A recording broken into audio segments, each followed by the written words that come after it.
Vamos a leer ahora el libro de Samuel. Vamos a leer los dos libros y los voy a comentar con ustedes un poquito. Samuel. Veamos al tiro de inmediato algunos capítulos y algunos versículos desde la Biblia de Jerusalén. Es muy interesante. En el capítulo 3, versículo 10, miren lo que dice, escuchen lo que dice. El texto dice: vino Yahvé, se paró y llamó como las veces anteriores a Samuel. Vino Yahvé, se paró y llamó como las veces anteriores a Samuel. Siempre me ha llamado la atención que hablen de esa manera, que hayan escrito de esa manera algunas situaciones relacionadas con Yahvé. Vino, da la impresión de que vino caminando, se paró, Yahvé paró, se detuvo. Y entonces llamó. Es lo que hace uno cuando va a buscar a alguien a su casa. Viene caminando, se para al lado fuera de la puerta, sobre todo cuando es niño, y llama a su amigo: Samuel. Claro, algunos dirán que es una manera de hablar, que es una manera de expresarse, es un estilo de hablar de aquel entonces, o de ese lugar. Y tienen razón. Pero los estilos de hablar, las maneras de hablar se conforman según las experiencias. Hoy día hablamos como hablamos, según nuestras experiencias, según lo que vivimos, según lo que está a nuestro alrededor, según lo que vemos. Y por eso hablamos de la manera que hablamos. En ese tiempo, las experiencias que ellos vivían, su entorno, su alrededor, les hacía hablar de determinada manera. Ahora, ¿qué era lo que venía caminando? Porque Yahvé viene, para, y entonces habla. Viene, para, y entonces se escucha la voz. Es súper interesante. Veamos el primer libro de Samuel, capítulo 5, versículo 12.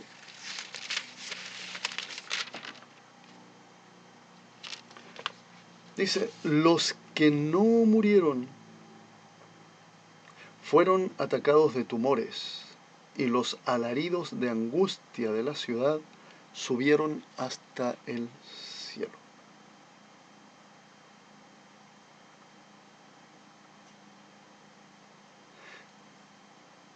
El versículo anterior decía: pues había un terror mortal en toda la ciudad, porque descargó allí duramente la mano de Dios.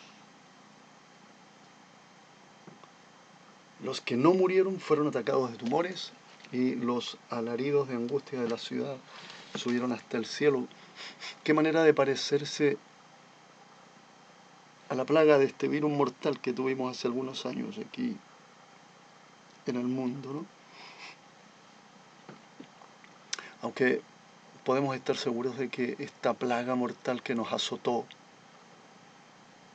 hace 3 y 4 años atrás no fue provocada por Dios, creemos, sino más bien por la negligencia o la maldad de ciertos hombres.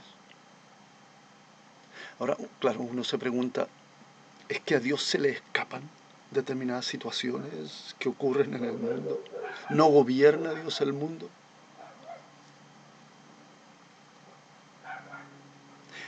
¿Acaso de alguna manera Dios deja al demonio gobernar a su antojo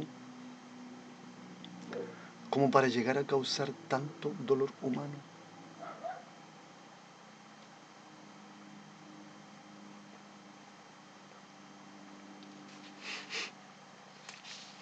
En el capítulo 8, versículo 3 dice: cuando Samuel se hizo viejo, puso a sus hijos como jueces en Israel. Su primogénito se llamaba Joel y el otro Abías. juzgaban a Israel en Berseba, pero sus hijos no siguieron su camino. Fueron atraídos por el lucro, aceptaron regalos y torcieron el derecho. Repito, fueron atraídos por el lucro, aceptaron regalos y torcieron el derecho. ¿Se parece a algo de lo que experimentamos hoy? Tiene razón, tiene razón. Parece estar describiendo el actuar político. Nuestros senadores y dirigentes han actuado precisamente así. Los jueces se han dejado llevar por el lucro, aceptan regalitos, a veces los regalitos son amenazas, y tuercen el derecho. Tuercen el derecho. Yo tengo experiencias de jueces que la única manera de acelerar un proceso o de llegar a una sentencia han tenido todo el año debatiendo, deliberando, llamando a juicio, pero de pronto alguien pone unos milloncitos que pueden repartírselo entre el juez, el defensor y el querellante, el abogado del querellante, y mágicamente sale la solución. Bien, prescrito. Foja cero, todos para la casa, pero ellos se van con alguna platita. No voy a decir nombre. Veamos el capítulo 10, versículos 6 y 7. Te invadirá entonces el espíritu de Yahvé, entrarás en trance con ellos y quedarás cambiado en otro hombre. Cuando se te hayan cumplido estas señales, haz lo que te viniere a mano, porque Dios está contigo. Wow. Quedarás cambiado en otro hombre. Cuando te invade el espíritu de Yahvé, quedarás cambiado en otro hombre.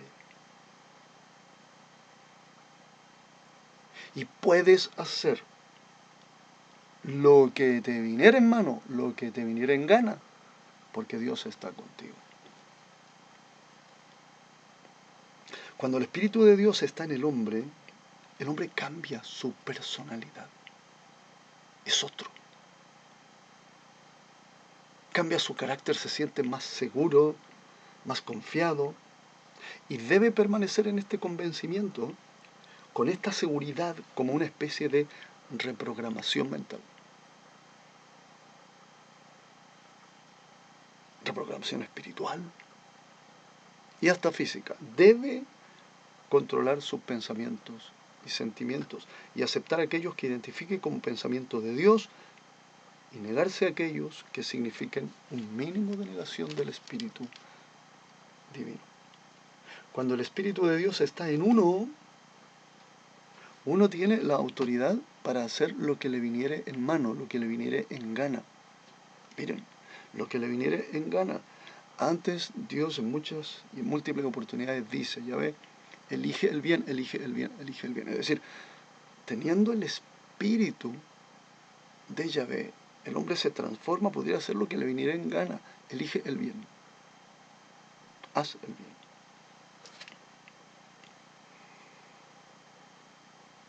Porque claro, al estar aceptando el Espíritu de Dios y al estar teniendo pensamientos de Dios,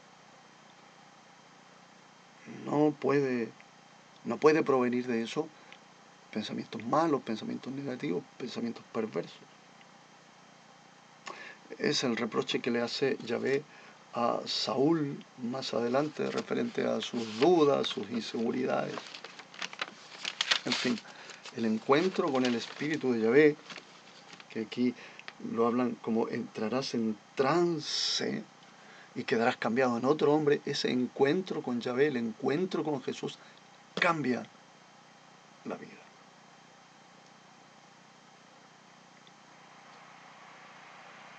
Tanto que si no ha cambiado la vida, no ha habido encuentro con Dios. Veamos el capítulo 16. En el capítulo 16 está difícil de entender este capítulo o de aceptar que haya tanto un espíritu bueno de Dios y un espíritu malo. Pero aquí se mencionan ambos como poseyendo a Saúl en distintas ocasiones. Lea el capítulo 16. Es seguro que habla de una especie de actuación bipolar de Saúl, ¿no? Lo agarra un espíritu malo, lo agarra un espíritu bueno, el espíritu malo y el espíritu bueno de Yahvé. Es interesante, es dudoso, es curioso.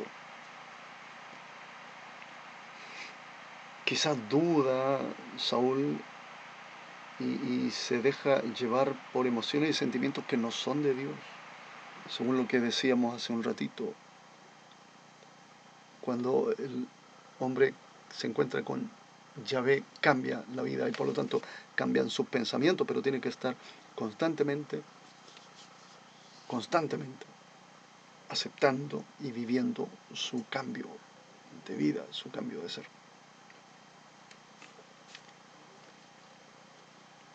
En el versículo 28, no, capítulo 28.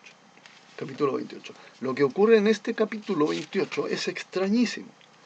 No solo porque para nosotros esto no puede ser, sino que, y como lo dice la bruja a la que consulta Saúl, se supone que estaba prohibido consultar a divinos. Y Saúl consulta a una bruja. Misma prohibición que nos llega hasta nosotros, ¿no? Nosotros no podemos consultar a divinos. A esta altura ya entendemos que está prohibido, no que no pueda ocurrir lo que se pide en la consulta adivinatoria. Interesante.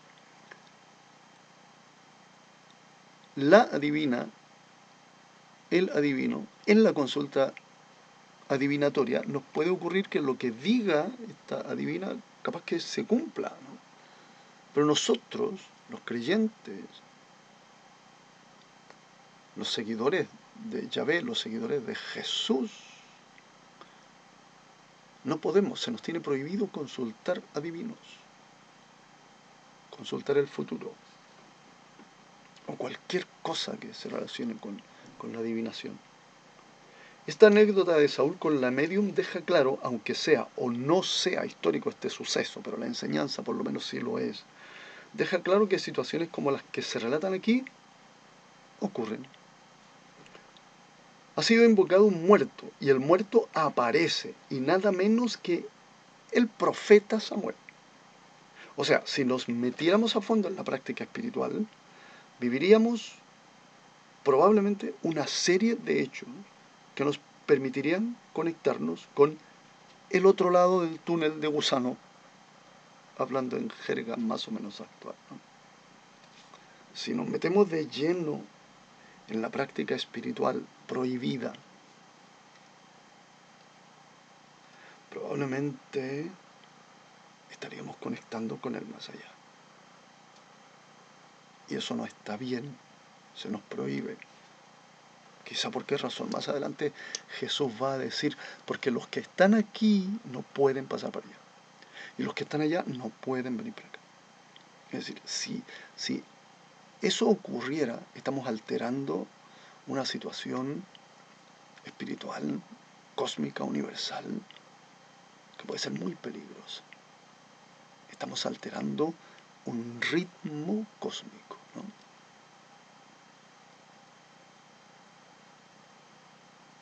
Y tal vez no estamos ni siquiera preparados para que eso ocurra. Ni siquiera estamos preparados para tener contacto con el otro lado del agujero negro, el otro lado del túnel de gusano. Vamos al capítulo 2, digamos el libro segundo de Samuel. Vamos al capítulo 12. Son algunos pequeños textos y versículos que yo quiero comentar con ustedes. Dice, hirió Yahvé al niño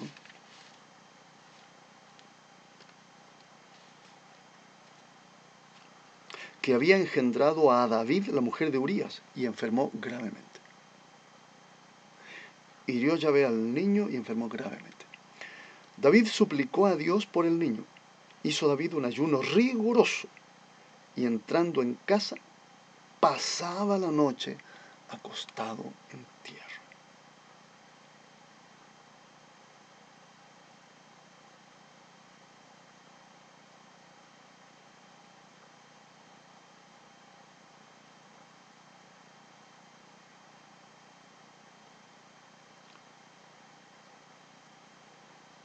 Y antes Natán en el versículo 10 había dicho, pues bien, nunca se apartará la espada de tu casa, le dice a Yahvé.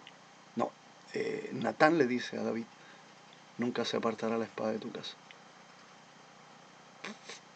Conociendo el poder de las palabras, Natán se atreve a decir esta sentencia a David, fundador del pueblo de Israel. Y caramba, cómo se han cumplido para este país que nunca ha podido estar en paz. Como país o como pueblo. Nunca se ha apartado de la casa de David la espada.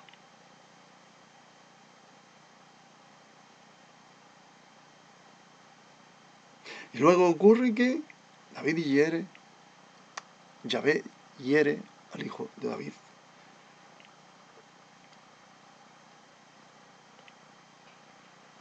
David se levantó del suelo,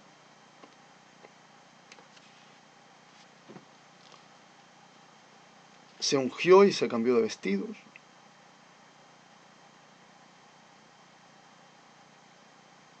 Fue luego a la casa de Yahvé y se postró porque el niño había muerto.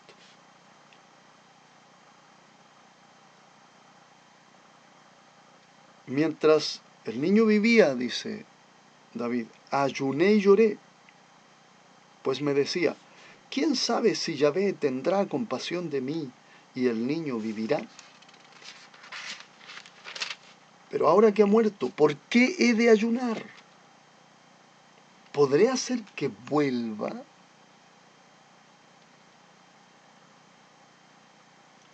Yo iré donde él, pero él no volverá a mí.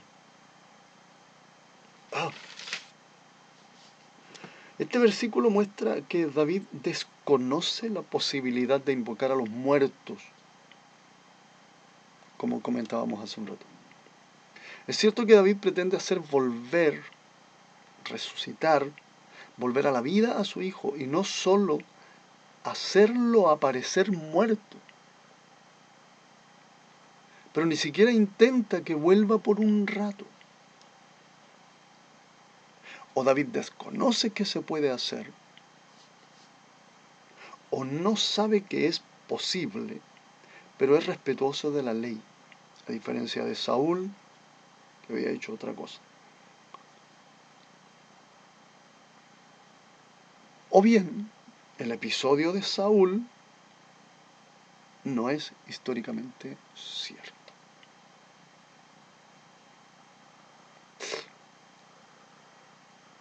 Hay que leer bien este capítulo 12, ¿no?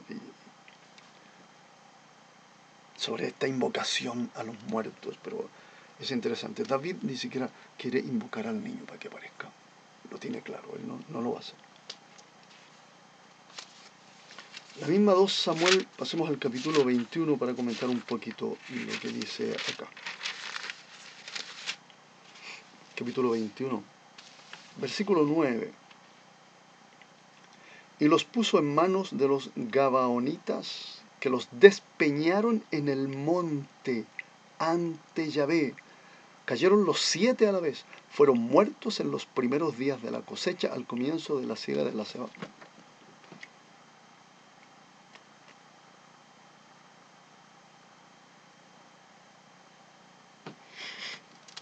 Los despeñan, destrozan al enemigo, destrozan al que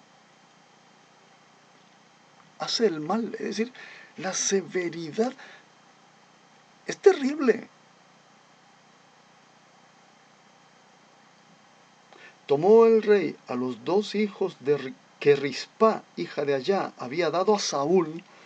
Tomó el rey a los 2 hijos que habían dado a Saúl y a los 5 hijos que la hija de Saúl había dado a Adriel.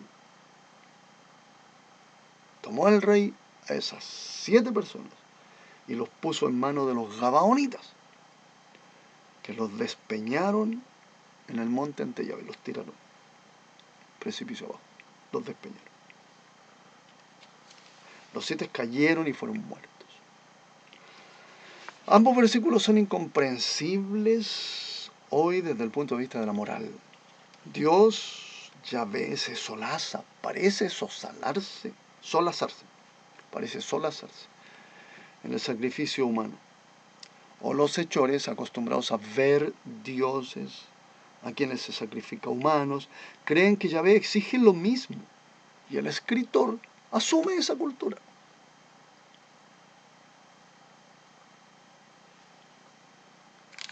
Es una idea aún muy primitiva acerca de Yahvé. Claro, si antiguamente los dioses, digamos, exigían sangre,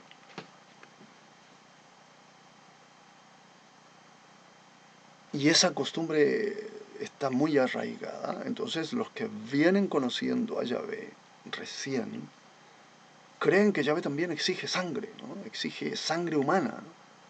Yahvé exigía sangre animal, o sea, había cambiado, había alterado, había suavizado un poco la costumbre, ¿no? Había sacrificios humanos a diestra y siniestra a los dioses antiguos. Y Dios, Yahvé, en su pedagogía extraña para nosotros, pero interesante, desciende, cambia, no seres humanos, animales por último, ya, si ustedes los humanos son tan dados a hacer sacrificios de sangre, ofrézcanme animales ya, vamos. Después Dios, más adelante lo sabemos, quita esa costumbre también, la prohíbe, y hace un último sacrificio, que es el sacrificio de su propio Hijo, o sea, el sacrificio en el fondo de sí mismo. Entonces esa visión es muy primitiva acerca de Yahvé. Los antiguos, y el escritor asume esa cultura, y anota que de alguna manera Yahvé estaba satisfecho con lo que estaba pasando, ¿no? Y lo anota. Y lo interesante es que la Biblia, los que nos legaron la Biblia así como está hasta el día de hoy, no censuran esa parte, ¿no? Es decir, mostraron las cosas tal como fueron. Gracias a Dios hoy día no hay ningún sacrificio, porque el último y definitivo sacrificio fue el propio de Dios en su Hijo, Jesucristo. Comentaremos en un próximo video Reyes. Ha sido un gusto. Que les vaya muy bien.